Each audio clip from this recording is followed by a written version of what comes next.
Assalamualaikum warahmatullahi wabarakatuh dan salam sejahtera kepada semua pelajar. Kita akan belajar tentang pengenalan kepada wacana bagi kuliah GWP 1092. Okey, baik. Kita pergi kepada pengenalan kepada wacana. Jadi kita akan menyentuh tentang definisi wacana, dia punya definisi dari kamus dan juga dari pendapat ahli bahasa. Kemudian kita akan sentuh tentang ciri-ciri wacana.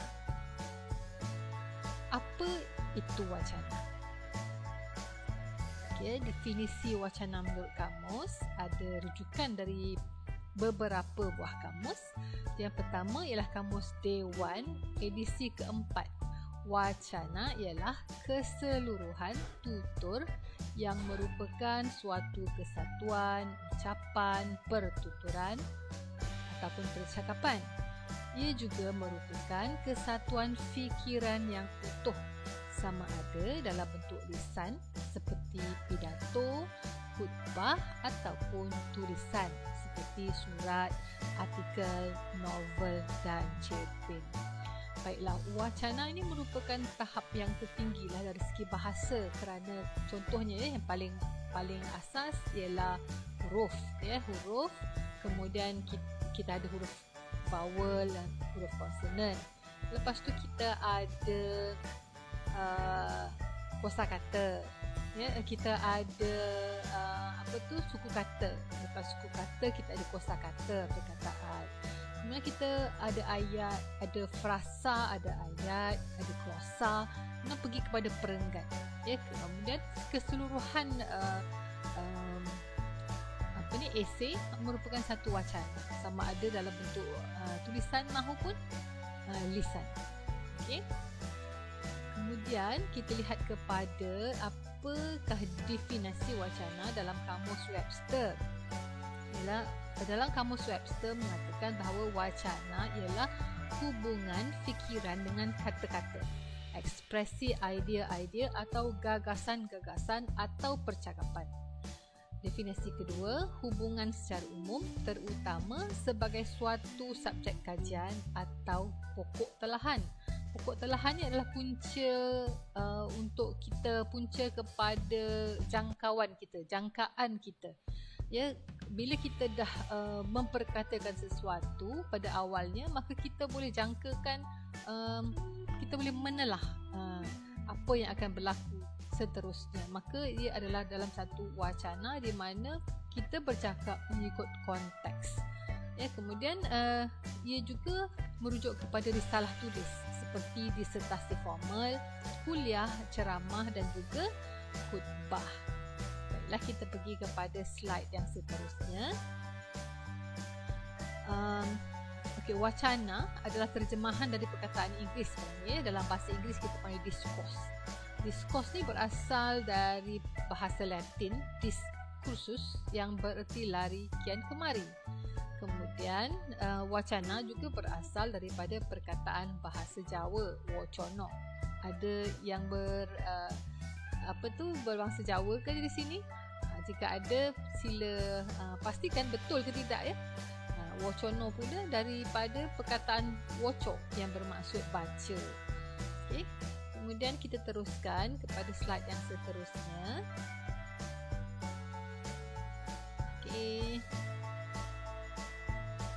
Okey. Dalam American Heritage Dictionary 5th edition, edisi yang kelima, discourse bermakna to speak or write formally and at length. Untuk kita bertutur atau bercakap, berbual ataupun kita menulis secara formal dalam bentuk yang panjang.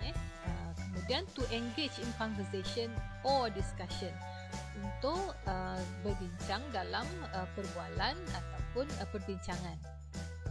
Okey, kemudian kita lihat seterusnya dalam Oxford Advanced Learners Dictionary, discourse ataupun wacana bermakna a long and serious treatment of discussion of a subject in speech or writing.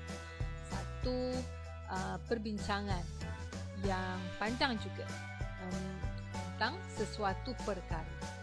Kemudian, the use of language in speech and writing in order to produce meaning. Language that is studied usually in order to see how the different parts of text are connected. Jadi kita melihat kepada bahasa lisan dan tulisan yang dikeluarkan dalam konteks yang ada hubung kait, ya, dalam konteks yang tertentu yang mempunyai perkaitan antara satu dengan lain.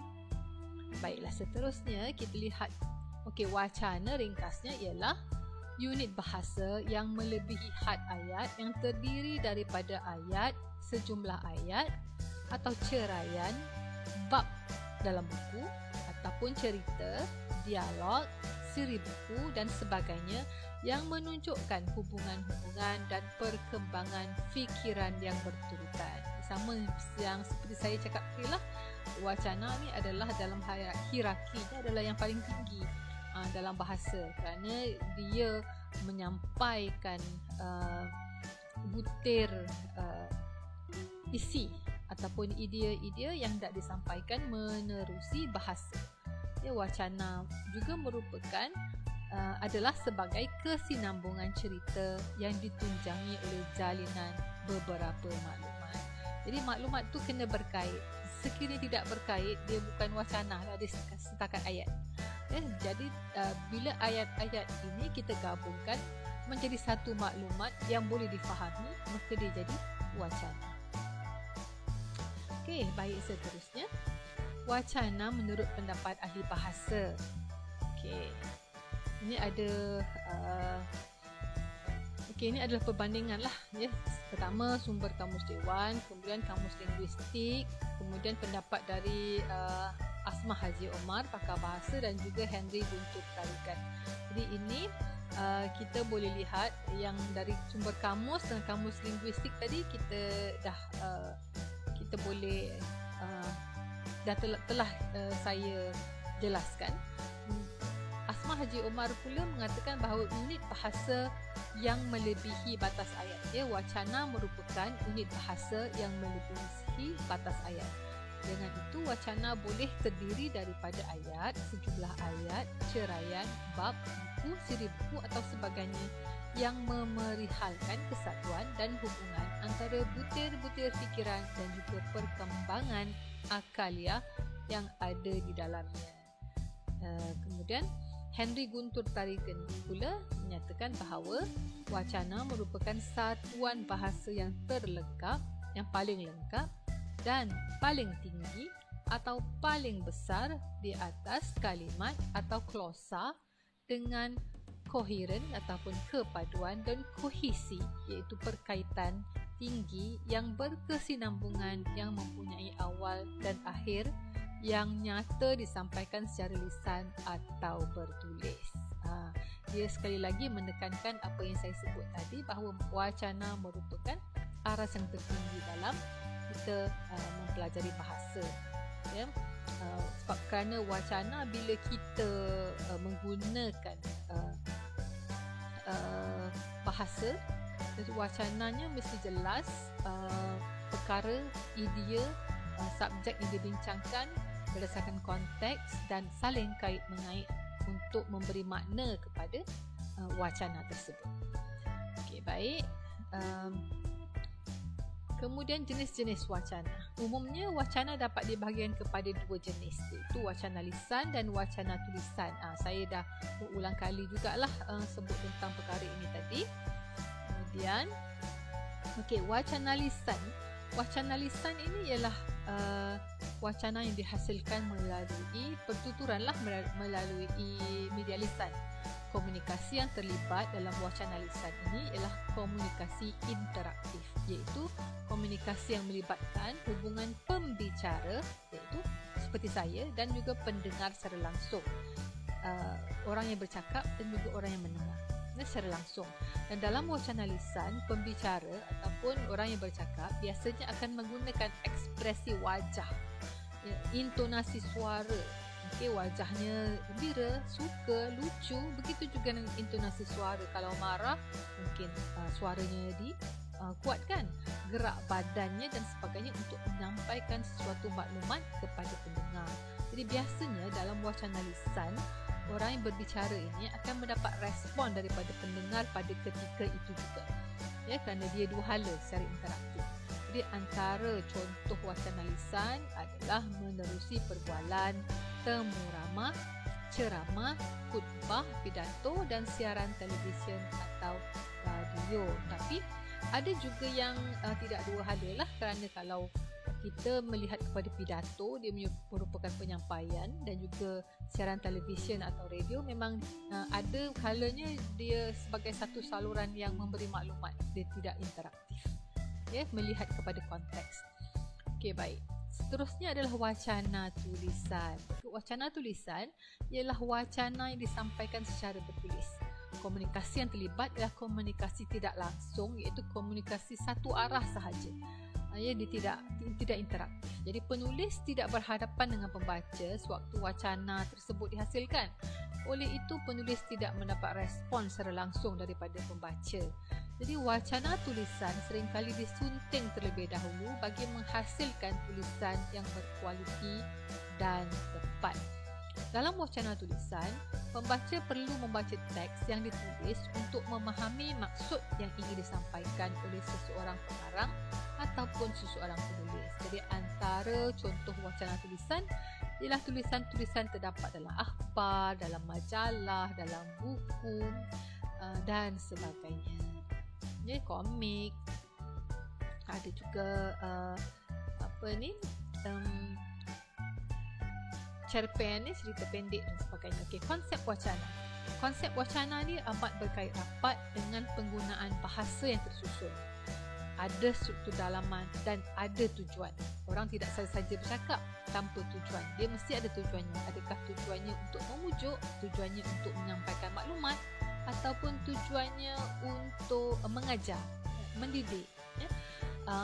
Kemudian konsep wacana juga merangkumi unit bahasa yang terdiri daripada ayat, jumlah ayat, bab, cerita, buku, siri buku, dialog dan sebagainya. Dan yang ketiga, konsep wacana memperlihatkan hubungan dan perkembangan fikiran yang berurutan serta mempunyai permulaan dan akhiran yang nyata. Jadi barulah sesuatu wacana itu bila diungkapkan ataupun bila dituliskan memberi makna kepada sama ada pendengar ataupun pembaca. Okey, seterusnya ciri-ciri wacana. Okey, ciri-ciri wacana yang pertamanya ada tujuan lah.